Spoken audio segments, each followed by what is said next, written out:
Character Sections 46 to 50 of the Bharatiya Saksha Adhiniyam, 2023. Sections 46 to 50 of the Bharatiya Saksha Adhiniyam, 2023, deal with the relevance of character evidence in civil and criminal cases. The general principle is that character should not influence the outcome of a case unless it is directly connected to the facts in question.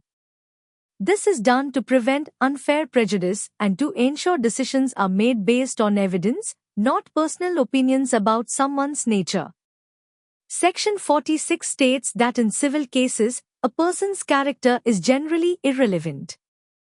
For instance, in a contract dispute, a party's reputation for honesty or dishonesty cannot be used as evidence unless it directly relates to the matter being decided. This protects parties from being judged based on past reputation rather than the actual facts of the case. Section 47 provides that in criminal cases, the accused is allowed to present evidence of their good character as part of their defense. For example, in a theft case, if the accused has always been law-abiding and respected in society, such evidence may be submitted to support the claim of innocence. Section 48 adds that the prosecution cannot introduce evidence of the accused's bad character unless the accused has first introduced their good character into the case.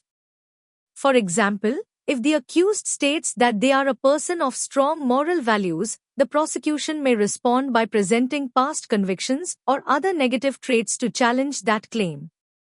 Section 49 clarifies that the bad character of the accused or third parties, people not directly involved in the case, is not relevant unless the accused has voluntarily introduced their good character. This means that character evidence of unrelated individuals cannot be used to influence the case unless it has a direct bearing or has been opened up by the defense itself.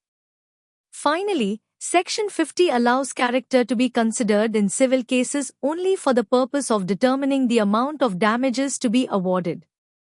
For instance, in a defamation case, if a person with a strong social and business reputation is defamed in public, the court may consider their good character to increase the compensation for the damage caused to their reputation. In conclusion, these provisions aim to maintain fairness and objectivity in trials by controlling how character evidence is introduced and used in both civil and criminal proceedings.